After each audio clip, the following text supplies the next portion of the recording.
Hello students, आज हम के वीडियो में हम मसल्स टिश्यूज़ के बारे में डिस्कस करने वाले हैं। तो स्टार्ट करते हैं टॉपिक। जो मसल्स होती हैं वो लॉन्ग होती हैं, सिलेंड्रिकल फाइबर्स होती हैं और पैरेलल एरेज में एक दूसरे के साथ अरेंज्ड होती हैं। मसल्स टिश्यूज़ जो होती हैं हमारे मूवमेंट में, बॉडी मूवमेंट में हमारी हेल्प करते हैं। ठीक है, इनका स्ट्रक्चर कैसा है कि ये लॉन्ग है, सिलेंड्रिकल है और ये पैरेलल एक दूसरे के साथ अटैच्ड है। ठीक, ये फाइबर जो होते हैं वो न्यूमरस फाइन फाइब्रल्स के मिल के बने होते हैं, जिनको हम मायोफाइब्रल्स कहते हैं। ठीक, मसल्स फाइबर जो है जब कॉन्ट्रैक्ट करते हैं यानी कि खींचते हैं तो उनकी जो लेंथ होती है वो छोटी हो जाती है। और ऐसा इसलिए होता है क्योंकि जब उनको कोई स्टिमुलेशन प्राप्त होता है यानी कोई रिएक्शन होता है उसके प्रति, जब वो मसल फाइबर जो होते हैं वो जब खींचते हैं तो वो क्या होते हैं, वो छोटे हो जाते हैं। और वहीं जब वो रिलैक्स होते हैं, आराम से होते हैं, तो वो उनकी जो लेंथ होती है वो इंक्रीज़ हो जाती है। तो इस कॉन्ट्रैक्शन और रिलैक्सेशन की वजह से ही जो मसल्स होती हैं वो मूवमेंट शो करती हैं। ठीक है, ये जो एक्शन होता है वो कोऑर्डिनेशन में होता है। फाइन, जैसे हुआ वैसे तुरंत रिलैक्स हुआ, कॉन्ट्रैक्ट हुई, रिलैक्स हुई। Their action moves the body to adjust to the changes in the environment and to maintain the position of various part of the body. ये जो एक्शंस होते हैं इनकी वजह से जो बॉडी है वो अपने आप को इन्वायरमेंट में होने वाले चेंजेस के अनुरूप जो है अपने आप को मेंटेन करके रख पाती है और various parts of the body को भी मेंटेन करके रखने में मदद करती है। जनरली जो मसल्स हैं वो बहुत ही एक्टिव रोल प्ले करते हैं बॉडी के मूवमेंट में ना। अगर अब हम के टाइप्स की बात करें तो मसल जो होती हैं वो 3 तरीके की होती हैं: skeletal muscles, smooth muscles and the cardiac muscles. जो स्केलेटल मसल्स होती हैं वो क्लोजली जो है स्केलेटल बोन्स के साथ में अटैच्ड होती हैं। इनका एक टिपिकल एग्जांपल है बाइसेप्स। बाइसेप जो है एक स्ट्रेटेड मसल है। स्ट्रेटेड मसल मतलब वो मसल जो हमारी विल के अकॉर्डिंग काम करती है। ठीक है, ये मसल फाइबर जो हैं एक दूसरे के साथ जुड़े रहते हैं पैरेलल फैशन में और उनके ऊपर एक कवरिंग होती है जो कि बहुत टफ कवरिंग होती है कनेक्टिव टिश्यूज़ की। इसको हम क्या कहते हैं, शेथ। तो शेथ इन मसल्स के फाइबर्स को, बंडल्स को कवर करके रखता है, इनक्लोज करके रखता है। Now the next type of muscles is the smooth muscles. दो स्मूथ मसल्स कैसी होती हैं, इनका जो the smooth muscles fibres tapers at both ends, fusiform and do not shows striations। जो स्मूथ मसल्स फाइबर्स होते हैं उनकी जो एंड होते हैं वो टेपरिंग होते हैं, टेप जैसे होते हैं, मतलब चिपटे चिपटे से होते हैं और ये किसी तरीके का स्ट्रेशन यानी कि बैंड फॉर्मेशन शो नहीं करती है। देखिए इसमें कोई बैंड टाइप का नहीं आपको मिल रहा होगा, दिख रहा होगा, सेकेंड वाला स्ट्रक्चर है। Cell junctions hold them together and they are bundled together in the connective tissue strength. ये जो है सेल जंक्शंस में ज़्यादातर प्रेजेंट होती हैं और ये जो ये भी मसल जो होती हैं वो आपस में जुड़ी होती हैं एक कनेक्टिव टिश्यूज़ की कवरिंग के साथ में। ठीक, the wall of the internal organ such as the blood vessel, stomach and intestine contain this type of muscle tissues. तो ये वाली जो मसल्स होती हैं वो कहाँ प्रेजेंट होती हैं, ब्लड वेसल्स में प्रेजेंट होती हैं, स्टमक में प्रेजेंट होती हैं और इंटेस्टाइन की वॉल्स में प्रेजेंट होती हैं, ऑर्गन्स। तो ये wall of the internal organs जैसे कि ब्लड वेसल्स, स्टमक और इंटेस्टाइन में ये मसल्स पाई जाती हैं। Smooth muscles are involuntary as they functioning cannot be directly controlled. ये जो मसल्स होती हैं स्मूथ मसल्स, इनको इनवॉलेंट्री मसल्स भी कहा जाता है क्योंकि ये जो है हमारी इच्छा के अनुसार वर्क नहीं करती हैं, इनको हम कंट्रोल नहीं कर सकते। We usually are not able to make it contract merely by thinking about it as we can do with the skeletal muscles. इन मसल्स को जो है हम कॉन्ट्रैक्ट या रिलैक्स नहीं कर सकते हैं जैसे कि हम स्केलेटल मसल्स के साथ कर सकते हैं। ठीक, and the third type of muscle is the cardiac muscles tissues. Cardiac muscles tissues यानी कार्डिक से आप ये समझ रहे हो कि ये मसल्स है हार्ट में पाई जाती हैं। ठीक, तो जब ये हार्ट में पाई जाती है तो कैसी हैं, they are contractile tissues present only in the heart. Cell junction fuse the plasma membranes of the muscle cells and make them stick together. जो इनके सेल जंक्शंस होते हैं, यानी जोड़ होते हैं सेल के, ये आपस में फ्यूज़ कर जाते हैं प्लाज्मा मेम्ब्रेन के साथ में और एक दूसरे को चिपका के रखते हैं। Communication junctions at some fusion points allow the cells to contract as a unit. जो कम्युनिकेशन जंक्शंस होती हैं वो जो इन फ्यूज़न पॉइंट्स पे सेल्स को अलाउ करती है ताकि वो कॉन्ट्रैक्ट कर सकें। When one cell receive a signal to contract, its neighbors are also stimulated to contract। तो इनकी जब एक सेल को ये सिग्नल मिल जाता है कि उसे कॉन्ट्रैक्ट होना है, तो उससे जो अटैच दूसरी सेल्स होती हैं वो भी ऑटोमेटिकली कॉन्ट्रैक्ट हो जाती है।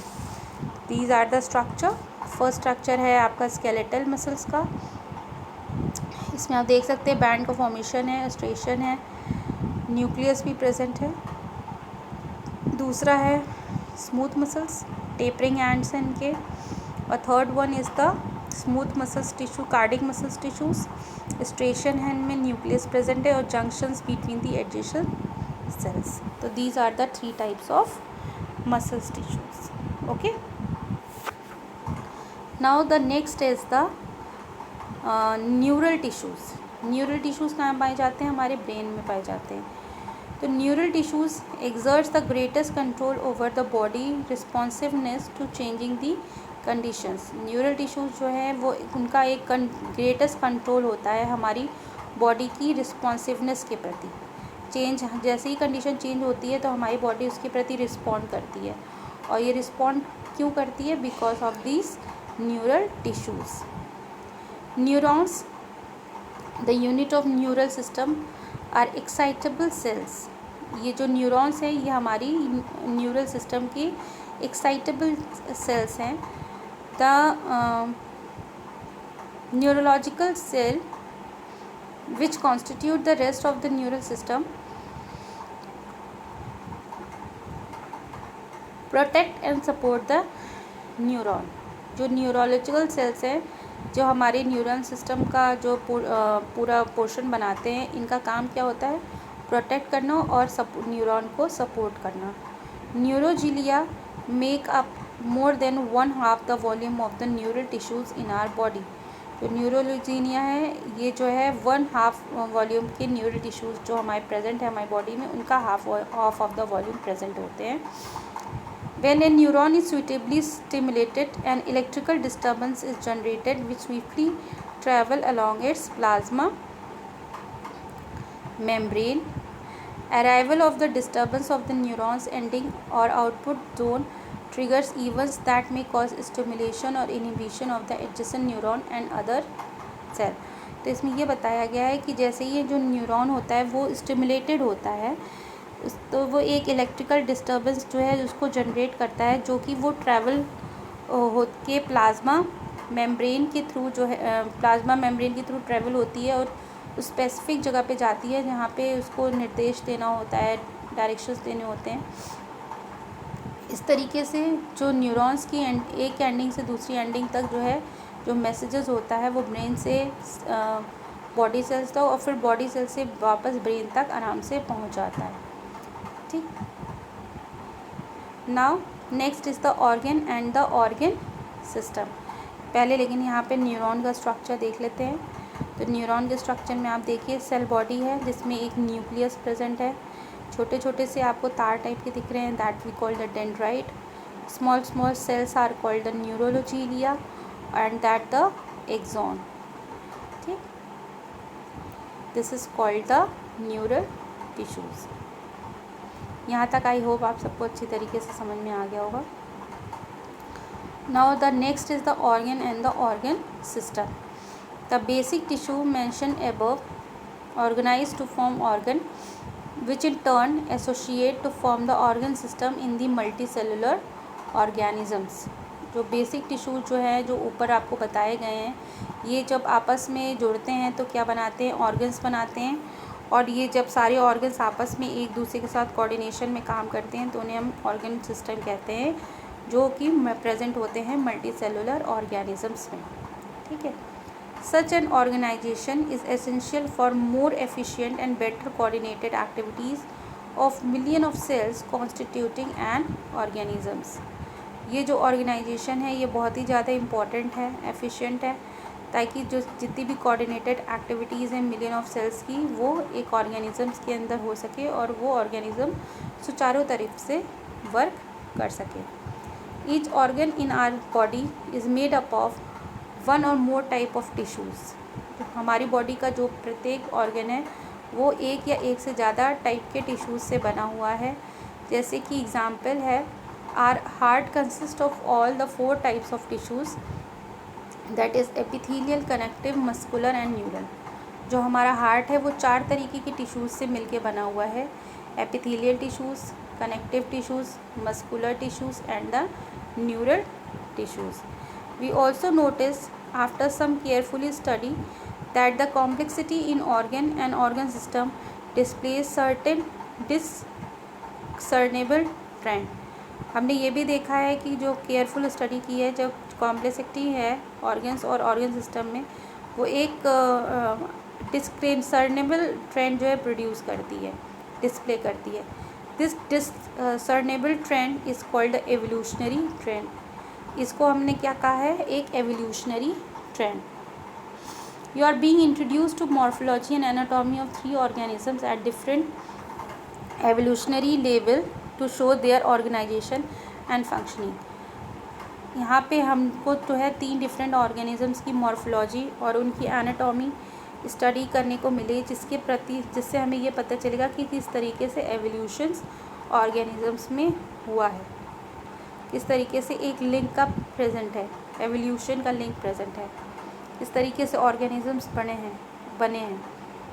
Morphology refers to study of form or externally visible features. Morphology क्या है? मॉर्फोलॉजी जो है, हम जब किसी भी जीव के बारे में उसकी एक्सटर्नल फीचर्स के बारे में जब हम स्टडी करते हैं, उसके एक्सटर्नल फीचर्स और फॉर्म के बारे में स्टडी करते हैं, जो हमें दिख सकते हैं, उनको हम क्या कहते हैं? Morphological studies. In the case of plants और microbes the term morphology precisely means only this. अगर हम प्लांट्स और माइक्रोब्स की बात करें तो मॉर्फोलॉजी जो है इसका मतलब यही है। जब हम किसी की फिजिकल कैरेक्टरिस्टिक्स के बारे में स्टडी करते हैं जो कि हमें विजिबल होती है, उसको हम मॉर्फोलॉजिकल स्टडीज़ कहते हैं। The word anatomy conventionally is used for the study of morphology of internal organs in the animal। और जो एनाटॉमी है इसका मतलब है कि जब हम एनिमल्स के इंटरनल ऑर्गन्स के बारे में जब स्टडी करते हैं, उनको देखते हैं, उनके बारे में पता करते हैं, तो उसको हम एनाटॉमी कहते हैं। हम इस चैप्टर में अर्थवर्म और कॉकरोच और फॉग की जो एनाटॉमी और मॉर्फोलॉजी डिस्कस करेंगे। ओके।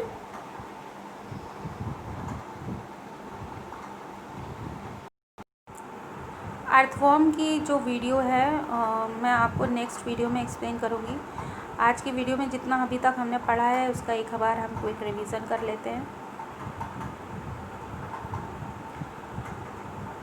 मैंने आज आपको मसल्स टिश्यूज से पढ़ाया है, लेकिन मैं आपको एक बार स्टार्टिंग से रिवीजन करा देती हूँ इस चैप्टर का। तो जो टिश्यूज़ होते हैं वो कितने टाइप के होते हैं? एपिथेलियल टिश्यूज़, कनेक्टिव टिश्यूज़ और muscular tissues and the neural tissues. ठीक है, तो 4 टाइप के होते हैं। अब एपिथेलियल टिश्यूज़ जो है उनको अगेन हमने डिवाइड किया है सिंपल एपिथेलियम और कंपाउंड एपिथेलियम टिश्यूज़ में। जो सिंपल एपिथेलियम टिश्यूज़ हैं वो 3 तरीके के होते हैं। स्क्वैमस जो कि थिन लेयर के होते हैं और इनकी इरेगुलर बॉडीज़ होती हैं। ये ब्लड वेसल्स की वॉल और लंग्स और एएसएक्स ऑफ लंग्स और में पाए जाते हैं। इनका काम होता है डिफ्यूज़न की प्रोसेस को हेल्प करना, डिफ्यूज़न की प्रोसेस में हेल्प करना। फिर है क्यूबॉडियल टिश्यूज़ और कॉलमनार टिश्यूज़। जो क्यूबॉडियल टिश्यूज़ हैं इनका जो है जो क्यूब लाइक सेल्स होती हैं इनकी, और ये जो है नेफ्रॉन्स और में प्रेजेंट होते हैं, जो कि किडनीज़ में प्रेजेंट होते हैं। इनका काम होता है सिक्रीशन और एब्जॉर्प्शन का। नेक्स्ट होता है कॉलमनार एपिथेलियम टिश्यूज़। ये सिंगल लेयर टिश्यूज़ होते हैं, टॉल और स्लेंडर सेल्स होते हैं इनके। और ये जो है स्टमक की लाइनिंग में और इंटेस्टाइन में प्रेजेंट होते हैं। इनका काम होता है सिक्रीशन और एब्जॉर्प्शन का। जब इनके सरफेस पे सीलियास प्रेजेंट होते हैं तो इनको हम सीलिएटेड एपिथेलियम भी कहते हैं। ठीक है। जो सम कॉलमनार और क्यूबॉइडल सेल्स जो होते हैं उनकी जब स्पेशलाइज सिक्रीशंस होते हैं तो उन्हें हम ग्लैंडुलर एपिथेलियम भी बोलते हैं। और उनके सिक्रीशंस के अकॉर्डिंग ग्लैंड्स को हमने 2 कैटेगरीज में डिवाइड किया है, exocrine glands and the endocrine glands में। जो एक्सोक्राइन ग्लैंड्स होते हैं वो म्यूकस, लाइवा, ईयरवैक्स ऑयल ये सब चीज़ें सिक्रीट करते हैं। इनके जो प्रोडक्ट्स हैं वो डक्ट्स के थ्रू, जो ट्यूब्स के थ्रू जो है रिलीज़ होते हैं। जबकि जो एंडोक्राइन ग्लैंड्स होते हैं उनमें डक्ट्स नहीं होते, यानी ट्यूब लाइक स्ट्रक्चर नहीं होता है। ये हार्मोन सिक्रीट करते हैं जो कि डायरेक्टली फ्लूइड में मिल जाता है। ठीक है। कंपाउंड एपिथेलियम जो टिश्यूज़ होते हैं वो मल्टीपल लेयर ऑफ टिश्यूज़ होते हैं, मल्टीपल लेयर होती है, सिंगल लेयर नहीं होती है। इनका काम जो है सिक्रीशन और एब्जॉर्प्शन में थोड़ा बहुत है, लेकिन इनका मेन काम है प्रोटेक्शन प्रोवाइड करना अगेंस्ट द केमिकल और मैकेनिकल स्ट्रेसेस। ये हमारी बॉडी की ड्राई सरफेस को कवर करते हैं, जैसे कि फेरिनिक्स है, inner linings of salivary glands and pancreatic ducts है। ये इनमें जो है 3 तरीके के आपको टाइप्स के सेल जंक्शंस देखने को मिलेंगे। टाइट जंक्शंस जो कि सब्सटेंसेस को लीक करने से बचाते हैं टिश्यूज़ में। एडहेरिंग जंक्शन जो कि सीमेंट की तरह नेबरिंग सेल्स को आपस में जोड़ के रखते हैं। और गैप जंक्शन जो फैसिलिटेट करते हैं सेल्स को ताकि वो एक दूसरे से कनेक्ट हो सके और कम्युनिकेट कर सके। नेक्स्ट टाइप ऑफ टिश्यूज़ है कनेक्टिव टिश्यूज़। कनेक्टिव टिश्यूज़ जो है वाइडली अबेंडेंट और डिस्ट्रीब्यूटेड टिश्यूज़ हैं कॉम्प्लेक्स एनिमल्स में। इनको कनेक्टिव टिश्यू इसलिए कहा गया है क्योंकि ये हर टिश्यूज़ को आपस में जोड़ते हैं। ठीक है। अब 2 तरीके के होते हैं इसमें, लूज़ कनेक्टिव टिश्यूज़ और डेंस कनेक्टिव टिश्यूज़। जो लूज़ कनेक्टिव टिश्यूज़ है वो उसमें जो सेल्स होते हैं लूजली अरेंज होते हैं सेमी फ्लूइड में, जबकि डेंस में आपस में कॉम्पैक्टली पैक्ड होते हैं। लूज़ कनेक्टिव टिश्यूज़ में 2 तरीके के टिश्यूज़ हैं, एरेलॉर टिश्यूज़ और एडिपोज टिश्यूज़। एरेलॉर टिश्यूज़ जो है वो एपिथेलियम टिश्यूज़ का फ्रेमवर्क बनाते हैं और मैक्रोफेजेस और मास्ट सेल्स इनमें प्रेजेंट होते हैं। जबकि एडिपोज टिश्यूज़ जो होते हैं वो जो स्पेशलाइज्ड टिश्यूज़ होते हैं जिनमें फैट्स जो होते हैं वो स्टोर होके रहता है। ठीक। अब डेंस कनेक्टिव टिश्यूज़ की बात करें तो इनमें भी 2 टाइप्स हैं, एक डेंस रेगुलर और एक डेंस इरेगुलर। जो डेंस रेगुलर कनेक्टिव टिश्यूज़ है उनमें कोलेजन फाइबर्स जो है वो रोज़ में प्रेजेंट होते हैं बंडल्स ऑफ फाइबर्स के बीच में। इसमें टेंडन्स आते हैं, जो टेंडन्स का काम है स्केलेटल यानी कि मसल्स और बोन्स को आपस में जोड़ के रखना। और जब लिगामेंट्स दूसरे होते हैं जो कि 2 बोन्स को आपस में जोड़ के रखते हैं। जो डेंस इरेगुलर कनेक्टिव टिश्यूज़ होते हैं उनमें फाइब्रोब्लास्ट होते हैं जो कि कोलेजन जिनके अंदर कोलेजन प्रेजेंट होता है। ये जो है टिश्यू जो है स्किन में प्रेजेंट होते हैं। कार्टिलेज इसका एग्जाम्पल है। कार्टिलेज हमारे जो है ईयर्स में आपको नोज़ के टिप में यहाँ पे देखने को मिल जाएगा। नेक्स्ट है बोन्स। बोन्स जो होती है हार्ड होती हैं, ग्राउंड सब्सटेंस होती है, कैल्शियम और कोलेजन फाइबर से मिलकर बनी होती हैं। स्ट्रेंथ और हमारी बॉडी को एक फ्रेमवर्क प्रोवाइड करती हैं। ठीक है। जो बोन्स होती हैं वो हमें प्रोटेक्ट करती हैं, साथ ही साथ में हमारी जो इंटरनल ऑर्गन्स और सॉफ्टवेयर टिश्यूज़ हैं उनको प्रोटेक्ट करती हैं। ठीक है। जब ये मसल्स के साथ अटैच होती हैं तो ये मूवमेंट प्रोड्यूस करती हैं। जो बोन मैरोज होती हैं वहाँ पे आरबीसीज का प्रोडक्शन भी होता है। ब्लड जो है फ्लूइड कनेक्टिव टिश्यूज़ है क्योंकि वो हर बॉडी के सेल के हिस्से में पहुँचता है। इनका एग्जाम्पल है इसमें जो है आप देखोगे आरबीसीज, डब्ल्यूबीसीज, प्लेटलेट्स। इनका काम होता है ट्रांसपोर्ट करना वेरियस टाइप्स ऑफ सब्सटेंसेस को। मसल्स टिश्यूज़ मैंने अभी आपको सब जस्ट एक्सप्लेन किया ही था कि मसल्स टिश्यू जो होते हैं 3 तरीके के होते हैं, स्केलेटल, स्मूथ और कार्डिक। स्केलेटल टिश्यू जो कि हम वॉलेंट्री एक्शंस होते हैं जिन पे, स्मूथ जो होते हैं इनवॉलेंट्री होते हैं और कार्डिक भी इनवॉलेंट्री होते हैं। ठीक है। ये सब टिश्यूज़ कहाँ पाए जाते हैं ये अभी आप just discuss with you all. I hope कि you have understood it well. तो in my next video I will discuss the structure of the earth form, its morphology as well as its anatomy. Till that time, keep revise the whole topic, and if you have any queries, so you can ask me. Thank you.